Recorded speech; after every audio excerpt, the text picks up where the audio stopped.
বিসমিল্লাহির রহমানির রহিম। আজকে আমরা ষষ্ঠ পাঠ পড়ব। তো ষষ্ঠ পাঠের সংক্ষিপ্ত ওভারভিউ এটা ইনশাল্লাহ আমরা আজকে আলোচনা করব। তো প্রথমেই আমাদের এখানে কিছু শব্দার্থ আমরা নিয়েছি। এই শব্দার্থগুলোকে আমরা শিখব। যেমন হায়াতুন মানে জীবন, দুনিয়া মানে দুনিয়ার জীবন। আমরা শুরুর দিকে চেষ্টা করেছি একেবারে প্রথম, দ্বিতীয়, তৃতীয়, চতুর্থ, পঞ্চম, ষষ্ঠ এই পাঠগুলোতে আমরা চেষ্টা করেছি যেই সমস্ত শব্দগুলো সাধারণত আমরা জানি, আমাদের কথাবার্তায় প্রচলন আছে, বাংলা ভাষায় কিছুটা কাছাকাছি আমরা জানি, সেই শব্দগুলোকে যেন নিয়ে আসার।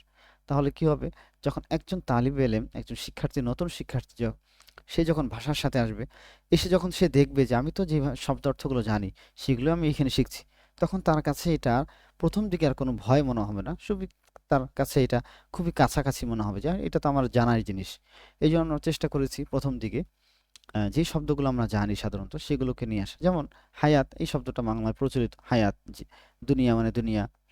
তো এইভাবে আমরা চেষ্টা করেছি। যেমন জালিম মানে জালিম, যতটুকু সম্ভব আমাদের সব কিছু শব্দার্থ নিয়ে আসা যেগুলো আমাদের জানা আছে।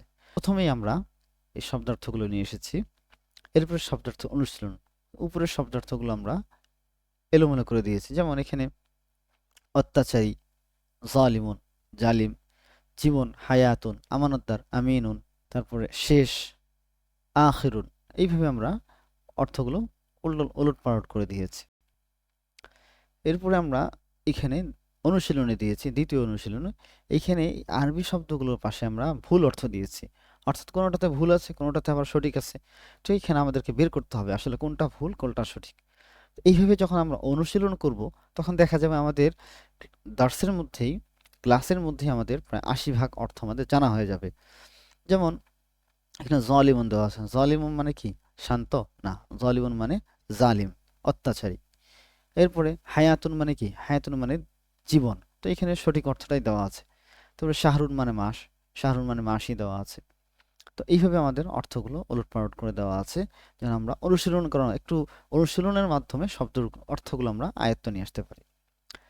এরপরে আমরা এখানে আরবি ভাষার খুবই গুরুত্বপূর্ণ একটা বিষয়, মারিফা এবং নাকেরা। মারিফা এবং নাকেরা আলোচনা নিয়ে এসেছে, অর্থাৎ নির্ধারিত, অনির্ধারিত। এটা খুবই একটা গুরুত্বপূর্ণ বিষয়। তো এখানে আমরা খুবই সহজভাবে যে কেউ বুঝতে পারে এইভাবে আমরা বিষয়টাকে উপস্থাপন করেছি। যেমন যে শব্দটি অনির্ধারিত বা অনির্দিষ্টভাবে কোনো বস্তু বা কাউকে বোঝায়, আরো সহজভাবে বললে যার কোনো নির্দিষ্টতা নেই, সেটাই হলো নাকেরা। যেমন বাংলায় একটি ছেলে, একটি বাড়ি, এক মানুষ, সেটা ঠিক কাকে বোঝা যাচ্ছে, কে, সেটা ঠিক বোঝা যাচ্ছে না, অর্থাৎ যে কোনো একজন মানুষ।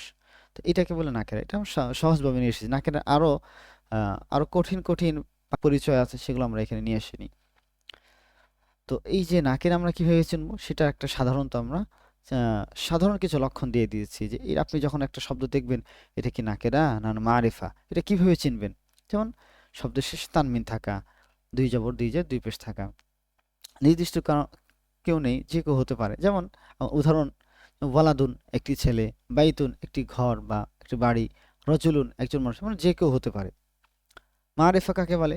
মারিফা হচ্ছে নাকেরা বিপরীত, অর্থাৎ যে শব্দটি নির্ধারিত এবং নির্দিষ্টভাবে কোনো বস্তু বা কাউকে বোঝায়, সেটাই হলো মারিফা। আরো সহজ করে বললে নির্দিষ্ট কোনো কিছু বোঝায়, সেটাই হলো মারিফা। আরবিতে লক্ষণ কি? আরবিতে লক্ষণ হলো সাধারণ প্রথমত লক্ষণ হলো যেটা শুরুতে আলিফলাম থাকা, অর্থাৎ যে কোনো শব্দের শুরুতে আলিফলাম থাকা। যেমন আল কিতাবু নির্দিষ্ট ব্যক্তি বা বস্তু বোঝায়। যেমন আল ওয়ালাদু, আল বাইতু, আর রজুলু। তো সহজে মনে রাখার জন্য একটা ট্রিক্স একটু আমরা সহজ করে দিয়েছি। যেমন নাকেরা, তানবিন আছে, আর মারিফা আল আছে। এরপরে আমরা এখানে দিলাম যে নাকেরা এবং মারিফা এটা আসার পরে এবং আগে কি পরিবর্তন হলো। তো নাকেরা নাকেরা অবস্থায়, অর্থাৎ কিতাবুন কারিমুন একটি সম্মানের, এখানে একটি আছে, আর যে কোনো একটি কিতাব।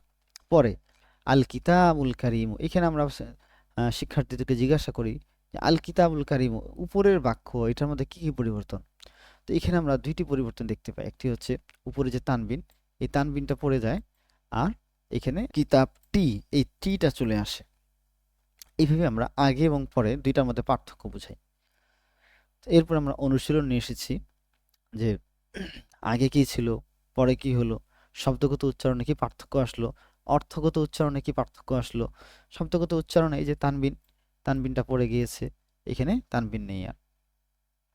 অনুশীলনের 4, সকল নাকেরা শব্দ মারেফা করে পড়ুন। অর্থাৎ এই যে শব্দগুলো নাকেরা অবস্থায় আছে, অর্থাৎ আলিফ লাম যুক্ত নাই, এগুলোকে আলিফ লাম যুক্ত করে পড়ুন। যেমন এখানে আমরা একটা দিয়েছি হায়াতুন, জীবন, এইটা শুরুতে আলিফ লাম আল হায়াতু, তাহলে দুনিয়ার শুরুতে আলিফ লাম যুক্ত করলে আদ দুনিয়া। তারপর হামিয়াতুন আলিফ লাম আল হামিয়াতু, বালাদুনের সাথে আলিফ লাম যুক্ত করে আল বালাদু। এইভাবে আমরা একই সাথে শব্দটার অর্থটা আমাদের অনুশীলন হচ্ছে, আবার সাথে সাথে আমাদের এখানে যে ব্যাকরণের যে নিয়মটা পড়লাম সেটা আমাদের অনুশীলন হয়ে যাচ্ছে দর্শের মধ্যে। এরপরে আমরা সর্বশেষ কোরআনুল কারীমের আয়াতের অংশ নিয়ে এসেছি। যেমন আল কোরআনুল কারীম, এটা আমরা জানি। আল আযাব, আযাব শব্দটা আমার সাধারণত জানা, এটাও নিয়ে আল আযাবুল আলিম। আস-সিরাতুল মুস্তাকিম, ইহদিনাস সিরাতুল মুস্তাকিম, এই শব্দটা আমাদের কাছাকাছি জানা। এরপর আমরা নাকেরা মারেফা আকারে, এই নাকেরা মারেফা অর্থাৎ এই ব্যাকরণগত নিয়ম অনুযায়ী যে বাক্যগুলো আসে সেখান থেকে আমরা কিছু বাক্য এখানে নিয়ে এসেছি। এরপর আমরা এটাকে আবার অনুশীলন করাচ্ছি এখানে বাংলা অর্থগুলো দিয়ে। অর্থাৎ এখানে আপনি মিলিয়ে পড়ার চেষ্টা করবেন। যেমন সরল পথ আস-সিরাতুল মুস্তাকিম, পরকাল দিন, আল ইয়াউমুল আখির, সম্মানিত আশ-শাহরুল হারাম, কাবা ঘর, আল বাইতুল হারাম। এইভাবে আমরা দেওয়ার চেষ্টা করেছি। এখানে যতটুকু সম্ভব মিলিয়ে বলার চেষ্টা করবেন। এরপরে অনুশীলন মিল-খিজুর, অর্থাৎ আরবি আয়াত দিয়েছি, আয়াতের সাথে এই অর্থগুলো কোন দিক থেকে মিলে, অর্থাৎ এখানে 1 নম্বরের সাথে কিন্তু 1 নম্বরে এখানে অর্থ মিল নেই, এখানে এটার সাথে এলোমেলো অর্থ, অর্থাৎ আমাকে এইখান থেকে আয়াতের অর্থটা বের করে নিয়ে আসতে হবে। এটা আমরা আরেকটা অনুশীলন দিয়েছি। আস-সিরাতুল মুস্তাকিম, আস-সিরাতুল মুস্তাকিম মানে সরল পথ। এই যে আস-সিরাতুল মুস্তাকিমের সাথে 7 নম্বরের সাথে এখানে 9 নম্বর, এইভাবে আমাদেরকে মিলাতে হবে। এইভাবে করলে আমাদের কি হবে, অর্থগুলো আমাদের দর্শের মধ্যে, ক্লাসের মধ্যে অর্থগুলো আমাদের জানা হয়ে যাবে, বুঝে যাবে, আমাদের আয়ত্তে চলে আসবে। এরপর আমরা হোমওয়ার্ক দিয়েছি, সবগুলো অর্থ আমাদেরকে লিখে দিতে হবে। নাকেরা মারেফা সম্পর্কে আমরা কি জানতে পারলাম সেটা লিখতে হবে, এবং কোরআন থেকে 5টি নাকেরা মারেফা বের করে হোমওয়ার্ক, অর্থাৎ এই যে যে আয়াতগুলো আমরা পড়লাম এইটার বাহিরে আপনি কোরআন শরীফ খুলবেন, দর্শের বাহিরে কোরআন শরীফ খুলে আপনি এখান থেকে 5টা শব্দ মারেফা লিখবেন, 5টা শব্দ নাকেরা লিখবেন। তো এইভাবে আমরা আমাদের ক্লাসগুলোকে সাজানোর চেষ্টা করেছি। ইনশাল্লাহ আপনাদের উপকার হবে। আপনারা শুরু থেকেই, একেবারে শুরুর দিক থেকে আপনারা কোরআনের সাথে পরিচিত হতে পারবেন ইনশাল্লাহ। কোরআনের তেলাওয়াত করলে ইনশাল্লাহ কোরআনের আয়াতের অর্থগুলো ইনশাল্লাহ বুঝতে পারবেন। ওয়া তাওফিক ইল্লা বিল্লাহ। ইনশাল্লাহ দেখা হচ্ছে পরবর্তী অন্য কোনো ক্লাসে। আসসালামু আলাইকুম ওয়া রাহমাতুল্লাহ।